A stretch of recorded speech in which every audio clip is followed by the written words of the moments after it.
Hi hello welcome back to my channel. ನಮಸ್ಕಾರ ಸ್ನೇಹಿತರೆ. ಇಂದು ಈ ರೀಡಿಂಗ್ ನಿಮ್ಮ ಮುಂದೆ ಬಂದಿದೆ ಎಂದರೆ ನಿಮ್ಮ ಮನಸ್ಸಿನಲ್ಲಿ ಒಬ್ಬ ವಿಶೇಷವಾದ ವ್ಯಕ್ತಿ ಇದ್ದಾರೆ. ಎಷ್ಟೇ ಕೆಲಸದಲ್ಲಿ ಬ್ಯುಸಿಯಾಗಿದ್ದರೂ ಅವರ ನೆನಪು ಪದೇ ಪದೇ ನಿಮ್ಮ ಹೃದಯದ ಬಾಗಿಲು ತಟ್ಟುತ್ತಿದ್ದರೆ ಈ ರೀಡಿಂಗ್ ನಿಮ್ಮ ಆತ್ಮಕ್ಕೆ ಹೊಂದಿಕೊಂಡರೆ ಮಾತ್ರ ಸ್ವೀಕರಿಸಿ. ಇದು ಸಾಮಾನ್ಯ ಮಾರ್ಗದರ್ಶನ ಮಾತ್ರ. ನಿಮ್ಮ ಮನಸ್ಸಿನಲ್ಲಿರುವ ಆ ವ್ಯಕ್ತಿ ನಿಮ್ಮನ್ನು ಮರೆತಿಲ್ಲ. ಹೊರಗೆ ಅವರು ಮೌನವಾಗಿರಬಹುದು, ನಿಮ್ಮನ್ನು ಸಂಪರ್ಕಿಸದೇ ಇರಬಹುದು, ಆದರೆ ನಿಮ್ಮ ನೆನಪು ಅನಿರೀಕ್ಷಿತವಾಗಿ ಬರುತ್ತಲೇ ಇರುತ್ತದೆ. ಯಾವುದಾದರೂ ಹಾಡು ಕೇಳಿದಾಗ, ಯಾವುದೋ ಒಂದು ಸ್ಥಳಕ್ಕೆ ಹೋದಾಗ ಅಥವಾ ಯಾರಾದರೂ ನಿಮ್ಮ ಬಗ್ಗೆ ಹೇಳಿದಾಗ ಅವರ ಮನಸ್ಸು ಕ್ಷಣಕಾಲ ನಿಮ್ಮ ಕಡೆಗೆ ತಿರುಗುತ್ತದೆ.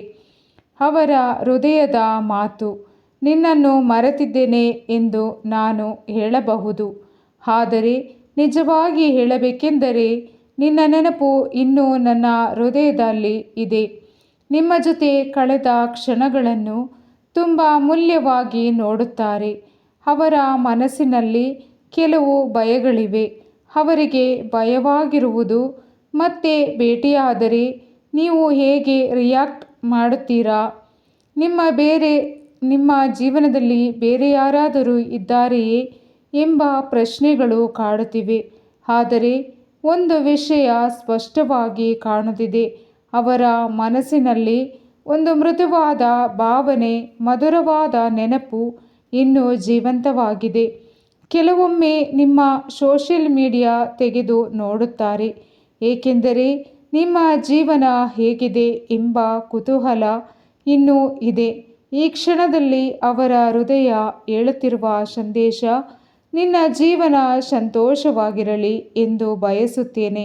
ಕೆಲವೊಮ್ಮೆ ನನ್ನ ಮನಸ್ಸು ನಿನ್ನನ್ನೇ ನೆನಪಿಸುತ್ತದೆ.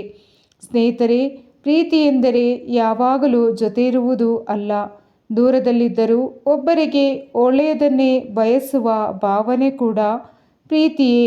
ನಿಮ್ಮ ಜೀವನದಲ್ಲಿ ಶಾಂತಿ ಇರಲಿ. ನಿಮಗಾಗಿ ಹಂಬಲಿಸುತ್ತಿರುವ ಜೀವ ಸರಿಯಾದ ಸಮಯಕ್ಕೆ ನಿಮ್ಮ ಜೀವನಕ್ಕೆ ಬರಲಿ. ಈ ರೀಡಿಂಗ್ ನಿಮ್ಮ ಮನಸ್ಸಿಗೆ ತಾಕಿದರೆ ಲೈಕ್ ಮಾಡಿ, ನಿಮ್ಮ ಭಾವನೆಗಳನ್ನು ಕಮೆಂಟ್ನಲ್ಲಿ ಬರೆಯಿರಿ. ನಮ್ಮ ಚಾನಲ್ ಸಬ್ಸ್ಕ್ರೈಬ್ ಮಾಡೋದನ್ನ ಮರಿಬೇಡಿ. ಮತ್ತೆ ಭೇಟಿಯಾಗೋಣ. ಅಲ್ಲಿಯವರೆಗೆ ನಿಮ್ಮ ಹೃದಯವನ್ನು ಪ್ರೀತಿಯಿಂದ ಕಾಪಾಡಿಕೊಳ್ಳಿ. ಧನ್ಯವಾದ.